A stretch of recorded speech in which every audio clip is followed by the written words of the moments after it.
So it seems a new North American team has been formed, and they will make their debut at the North American LCQ for the main major qualifier, which takes place the day after this video is published. It's, the weekend of January 23rd and 24th.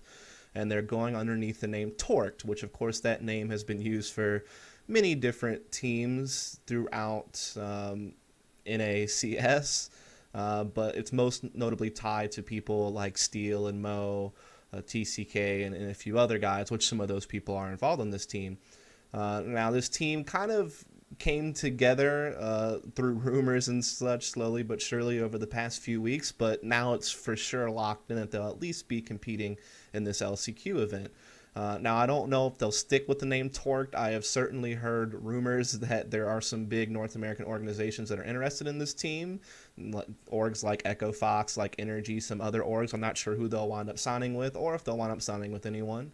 I'm also not sure if the roster they're using for the LCQ will be the one that they will use going forward.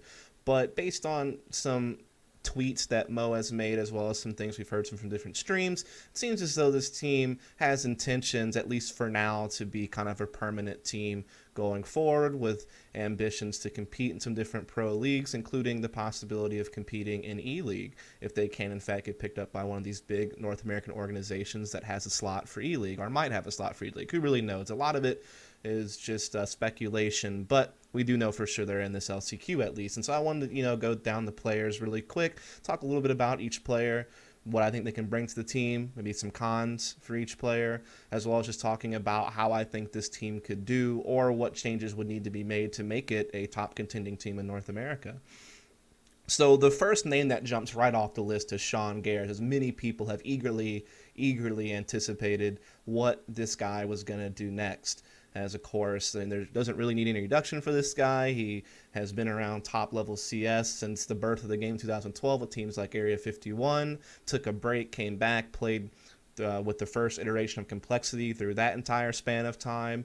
Also was a big part of Cloud9 for the past, year and a half to 2 years.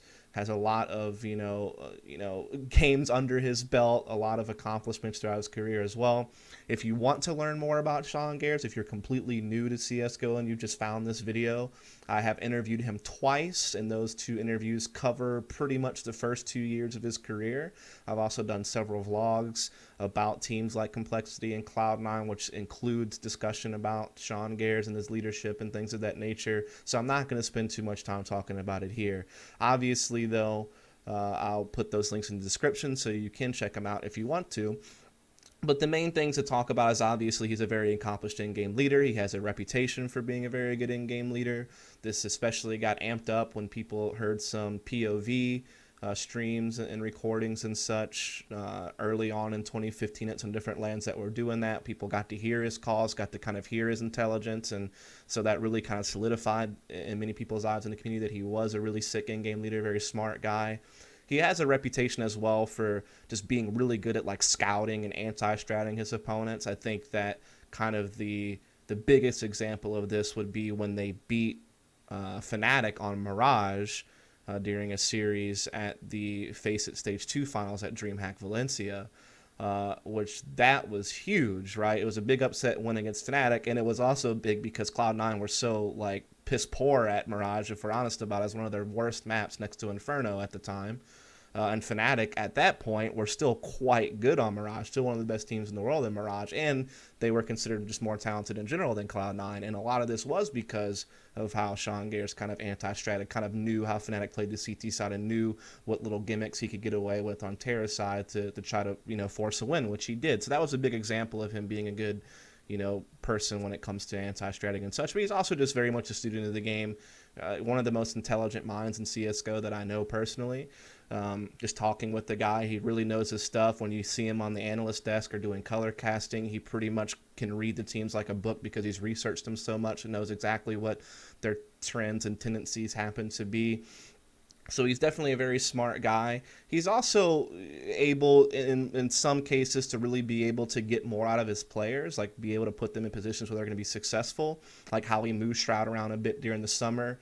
to get him in a more aggressive position where Stroud was more successful, and they won some second place finishes.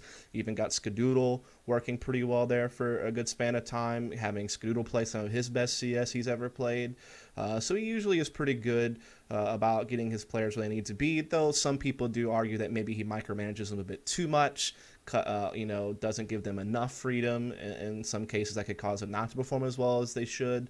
So there's definitely some debate there, but there's no question that this guy is a super smart guy, really good in-game leader. Yes, there's been a lot of criticism about whether or not he can put enough frags on the board to really merit being an in-game leader, like playing on a team, especially in an era of CS where so many people like Sean that are really gifted at strat calling are being called to be coaches and call from that position while you load up the 5 actually in the server with just a bunch of fraggers. So, we'll just have to see how that works out. But he's definitely a very smart player. He can still serve as a support rifler. He even had some pretty good events, in good games during the summer and even towards the end of his tenure with Cloud9 where he looked to frag well enough for his role as an in-game leader. So I'm not super duper worried about that. But obviously this is a great pickup for them. I mean, people were wondering if he was going to coach a top team or whether he was going to come back playing, whether he was going to go to analyst work or casting, but seems like he's found a home on this team, at least for now.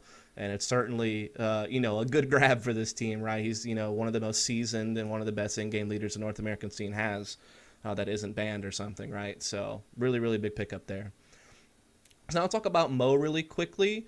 Of course, Mo hasn't really played like top professional CSGO in a very long time, and even when he did, it wasn't on like the most serious of teams. He was playing with like friends on Frost Gaming when he was playing with guys like Freakazoid and Frost, and I think he was even playing with like I can't remember his actual name. Like EasyPK was his like in-game name. He played with these different guys like that way back in like mid 2013, I guess. He was at one ESCA LAN. That was the season 14 event back in August of 2013. And that was really the only big pro LAN that he attended outside of when he filled in for Liquid at the EEPL season 2 finals back in December of 2015, which I'll get to in a second.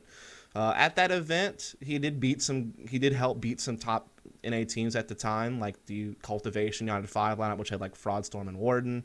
Applesauce and Dizaman were there 4th and 5th at that event. They also beat up on the Monomaniac squad, which featured players like Rush, who we know now today on Optic, TM, who doesn't play anymore, Juvenile, who doesn't play anymore, Arya from Splice, and Kiko, who I don't really think competes anymore either. They did wind up playing against Nip at that event when Nip was still definitely in their prime, and they looked somewhat competitive on Dust 2. I remember Mo even had like a really famous clip where he like had this big clutch on the A bomb site with an op, like he caught someone that was like playing elevator, not paying attention, then dropped down the CT spawn and got like another big op kill. And that was like a big like highlight moment, I guess, that I saw in a lot of different frag videos and such that you might remember. Well, they wound up losing to Nip, of course, and then they got eliminated from the event by Complexity. And since then, we haven't really seen him compete seriously in quite a while. And some of this is because, of course, he did receive like a year ban from ESCA, which pretty much killed. If he didn't have any ambitions to compete seriously, he couldn't really do so because he was banned from one of the biggest leagues in the scene. Also, during that time, he wound up building what is now, and what has been for quite some time, a very successful stream on Twitch. And so obviously he focused on that. Heck, he even looked like he might come back not so long ago with what was Threes Up, which is kind of now Splice, where he was announced that he was going to join that roster whenever they picked up Professor Chaos a few months ago, but then he wound up fading away, not being a part of that team any longer and going back to focusing on streaming. And I think there was one other point in his career where he might have come back in a serious fashion. There was this team forming at the end of 2014, very beginning of 2015, that tried to qualify for Aspen, which was named Torqued, where it was Mo playing with Steel, who had just left iBuyPower, and they were with like Dborn and TCK, and I think they had Frost playing in and out, but they had like another fifth. I think they were kind of rotating around different guys there. But that team obviously didn't work out because Steel wound up getting banned, and apparently, for the match fixing thing. And from what I understand, that, some guys like TCK and such were really only trying to get back in the game to play because they wanted to play with guys like Steel, friends that they had played with in the past.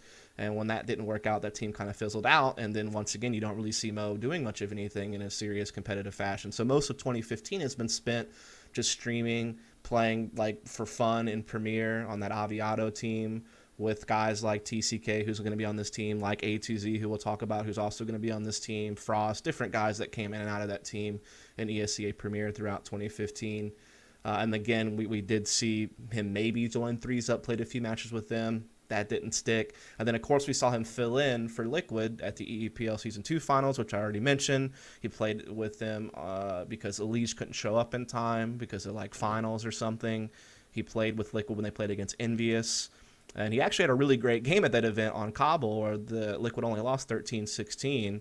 And he was like one of their top fraggers. He dropped like 20 kills with the op. He was looking really good, and so that was kind of like a little hint of something, I guess, at the end of the year from Mo. I would kind of conclude with Mo that I think he's actually a pretty good opper on LAN. Like, he's one of those guys, like, you hear about onliners all the time where they're like really good online, they get to LAN and they're not as good. It's almost like the complete opposite for Mo. Like, I always feel like he's had his best games when he's played on LAN. And I feel like he's even at times looked pretty subpar in online matches, though he can still be good in a lot of them. But he really seems to thrive in the LAN environments where you really see him have some of his best moments, no pun intended, which includes that whole Envy game that we just talked about for EEPL Season 2 with Liquid. So I actually think that he could be a pretty decent opper for this team if they can ever get to like a big LAN or something. I think he'll do just fine. Are there better oppers than him out there in the NA scene? Well, yeah, certainly so. I mean, you have some very solidified oppers that have been doing a lot of good work in the NA scene, like JDM, like Skadoodle for quite a while. Even Shazam has looked a lot better on this Optic team. Kusta's been rising up, but Mo's still a pretty good opper, I think, in the scene. And so for this team, I think he can be good enough, like, to help this team succeed. Are there better oppers? Sure, but I think Mo still fits the bill just fine. So now we'll move on to a third player here, which is going to be TCK, which is another guy we haven't heard of in a long, long time from Top CSGO. He did play with sgares back in Area 51 when they won the first ever NA CSGO LAN, which was at Season 12 of ESCA, at the end of 2012. And that was actually my first LAN I ever casted, so I remember this pretty vividly. He also played with that team as well at ESWC 2012, where I think they had like a top 4 finish or something at that ESWC event. Because I know they had, beat some pretty decent teams along the way. I think they may have lost like in faculty or something at the very end. I'm not really sure what happened there. I can't remember, but I remember them placing like top 4 or something at that event. It was one of the first like international CSGO LANs we had.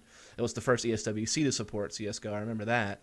But yeah, I mean, so played pretty well with that team. Then when that team became Quantic, which was when sgares actually left the team, and I think they picked up Frost in his place. He played with that Quantic team at Copenhagen Games in 2013 in March. They made it pretty far at that event, only losing to teams like the old Virtus Pro, the one that had like Dozia, Adren, Angel, Fox, and Kucher, which was actually the first team to beat NIP on LAN, but it was a little bit later on down the road for some history.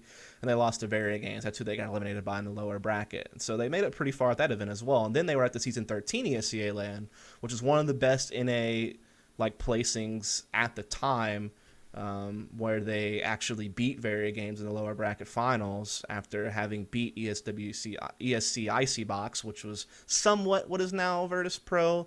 You did have Neo and Taz and Pasha on that team. I think they still had Lord and Cuban. This is before they picked up Snacks and Bialy.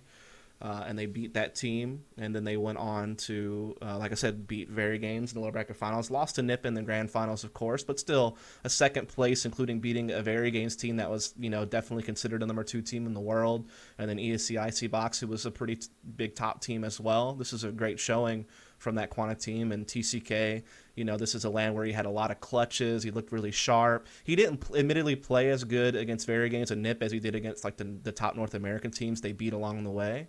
But he still had a decent showing there. And just to kind of sum up TCK, he was never a star player on any of these teams. Guys like Hiko and Daze were typically the standouts, and even Symphis would have some big games here and there. Those were kind of the guys that you really saw on that team that were going to be, outputting a lot of frags. But TCK was a good role player, very good support player. Sometimes he'd lurk a little bit. He played a lot of late round situations, and he played them quite intelligently, which is why he got a lot of these clutches that people that he got a reputation for, basically. But after that Quantic team fell apart, he pretty much fell off the face of the earth. Because, of course, that team split up.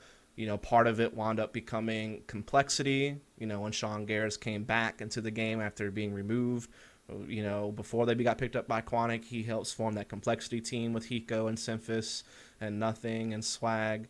And then you see like Dazed and TCK broke off, and they were going to form a team, which wound up getting sponsored by Denial, I think. But then that's whenever Dazed quit and like took a break and went to go play Call of Duty on console for a few months before getting picked back up on Curse, which would become iBuyPower with like Adren and all those guys.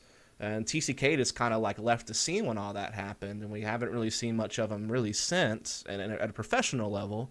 He did come back to play a few seasons in VSCA Premier with that same Aviato team that I mentioned that Mo had played with and that A2Z had played with and Frost and all these other guys. I know he was also a part of that tour team at the end of 2014 I mentioned earlier when I was talking about Mo that was considering to like make a pro comeback there before the whole match fixing bans took place. In which case, once again, TCK pretty much faded away except for playing a little bit of Premier VSCA with friends. Now, when it comes to TCK as a player, this is a huge question mark for me. This dude hasn't played at the top level in a very, very long time. I guess somewhat similar to Mo as well. So I don't know what to expect from him. I mean, he doesn't play a super high pressure role. The smarts are probably still there, though the game has changed quite a lot from his days of being considered the clutch king, which is, I think, what TCK stands for, what people used to always call him, because he did have a lot of clutches at that one Season 13 ESCA lane I mentioned. But yeah, I'm just not sure if he's going to be really good or not. It just depends on how much time he puts in. We'll just have to kind of see. I think this is kind of one of the big question marks on the team. Like, I know what I'm going to get out of sgares. I'm pretty sure I know what I'm going to get out of Mo, but I'm not really sure what's going to happen with TCK, if he's going to have anywhere close to the same form as what he had back in his Area 51 and Quantic days. But if he can get anywhere close to that, he'll still be a good support player, maybe even like a traditional lurker type player, a late round situation type guy. We'll just have to see. I would hope so, because if he can get up to form and be good in those roles, combined with some of these other guys, this could actually wind up being a pretty good team. So, getting to the last two players on the list, we do have Rix. I talked about him a lot already in a video I did when he was trialing for Complexity, so I'll link that in the description below.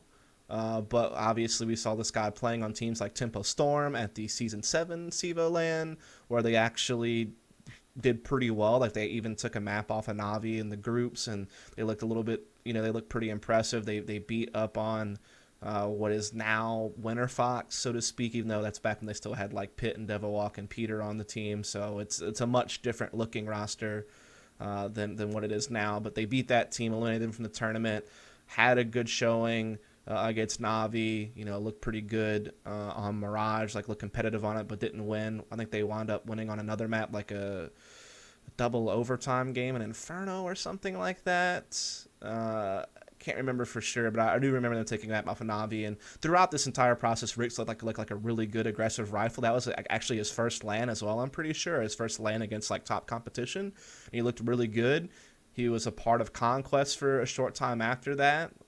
Which is basically like him and Shazam came over and played with the trio from Elevate, which was Dat, Snaf, and Rush, which of course that team still exists now as Optic, though it's Stanislaw, who replaced Rix.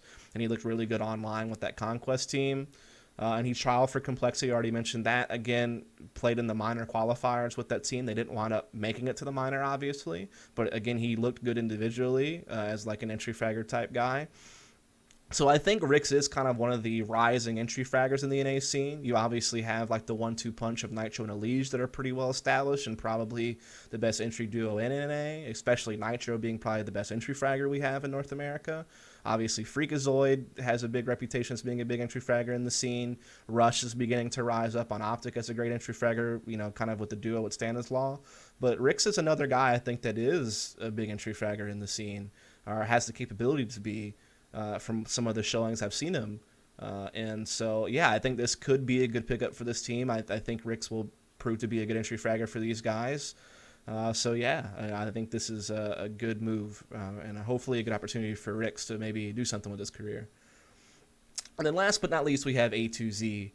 Now, I'll admit that I don't know a whole lot about this guy in comparison to the rest of the guys on the roster. I know he played a lot of Pro 1.6, was at several ESEA lands for 1.6. Only really saw him play one full season of Pro CSGO, which is back in Season 16 of ESEA, which was like in mid-2014 when he was playing with what was like the Stream team with like a Dren and Pex and Statutory Ape and Yayo and Pauly and some different guys kind of came in and out of this team. They didn't do so hot, and then they went like 4-12. They wound up getting demoted to Premier.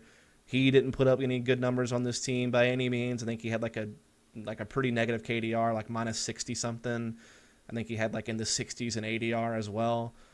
Admittedly, this wasn't a very serious team. They were the stream team. They were mostly playing for fun and to have streaming content, I guess. But still was fairly underwhelming to see those type of numbers at the pro level. I know he also filled in a bit for Liquid back in mid-2015 when they first got rid of DAPS and before they picked up Flowsick. During that kind of phase of Liquid, he played with them in ESEA a bit, as well as some different like qualifiers and such. And again, he didn't really look that good, to be honest. Now, he did play with this Aviato team I've been mentioning time and time again in Premier, where he looked much better. He actually put up some good numbers in ESEA Premier on this team when he was playing with like TCK and Frost and Mo and such. But again, that was against much lesser competition, right? So, yeah, I don't really know what to make of it. I know he did also play at a Fragadelphia event with guys like, I think when like Dave Steele and AZK got together with Mo and A2Z to go play a Fragadelphia event, which I'm pretty sure they won. But again, they weren't really playing against like super high competition in comparison to like the top 3 or 4 teams in the NA scene or any type of real international competition. So with A2Z, this is the other big question mark on the team, like TCK. Again, I think Rix is going to be a pretty good entry fragger. I think that Mo can be a pretty solid opper. I know sgares is a very capable in-game leader and can also be kind of a supportive player. But with these two guys, TCK and A2Z, this is, to me, the two biggest like things for this team that are either going to make or break this team. Like, if they don't do well, this team's probably not going to be very good. Might be like a middle of the pack at best team in the pro scene of NA. But if these two players can somehow work out, or if they make some roster moves later on, then this team could be actually somewhat competing for like a top 4, top 5 spot in the scene, certainly with Sean, Mo, and Rix, as long as you make sure like these guys work out or you replace them if they don't. Because, I mean, this is basically kind of the breakdown for the team that I see. Like, we obviously have Sean in game leading supporting, Mo opping, Rix entrying. That basically means that either one of the two between A2Z and TCK is going to have to be like your secondary entry fragger. Or maybe your main entry fragger if Rix is going to be kind of your secondary entry, which he did kind of play that role a bit on Conquest because Rush was doing a lot of entry work and Rix was following behind him.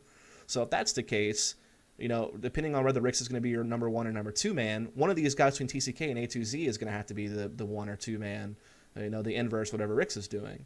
Now, for me, I don't see TCK doing that. I feel like he's always been more of a late round player, more of like a traditional lurker or a more supportive type player. So I feel like it would have to be A2Z, actually, who would be either an entry or secondary entry next to Rix and being part of an entry duo with him. And based on what I've seen from A2Z, it doesn't appear like he's that caliber of player to be like on a top NA team trying to be an international competitor or something like that, if that's what this team is actually looking to do in the future. But again, I could get proven wrong. It's not like he's played a lot of pro CS anyway, so he hasn't had a lot of chances to show himself, I guess, at a pro level. But the few moments he had were certainly very underwhelming, is probably the best way to put it. So basically, to conclude this video, I could see this team being quite good if these 5 happen to work out. Like if A2Z and TCK step up to the plate and wind up being like pretty decent players, especially TCK can get back to the form he had way back when, then this team could actually be pretty solid. Again, a team that may compete for a top 4, top 5 spot in NA, especially with so many teams up in the air like TSM and Cole taking huge gambles on new players and such, and really only Liquid and CLG really being kind of firm at the top, it seems, with the roster moves that they made. Liquid's looking like they might be number 1 in NA. CLG seems to be like number 2. C9, who knows? Depends on if Stewie 2K works out or not, but they're probably still a top 3 team. And then after that, though, like I said, a lot of things up in the air with TSM and Cole and Optic and such. Optic looking really shaky in some recent events. So this team could be right up there competing with some of those names I mentioned for like a fourth or fifth spot in an A. But it just depends on how these guys work out. I personally think that they're going to have to make at least one roster move to get there. I think with the roster they have now, they'll be somewhat competitive. Maybe they can find themselves in the middle of the pack and rise up towards what I mentioned. But I feel like they just need that one more key fragger to either replace A2Z or TCK for this team to actually be like contending for a top spot in the region. But again, we'll just have to see how they do in the LCQ and what they do going forward, because they don't have a Pro League spot, so that means they'll be an ESEA Premier. They might get an E-League spot depending on when Org might pick this team up and if they wind up sticking together and such, but I'm not sure how often or when we will see them outside the LCQ, so let's just see how they perform there, and then we'll just take it from there. But yeah, I hope this video gave you some cool info, some insights, some initial reactions from me about the team, and we'll just leave it at that. Thanks a lot.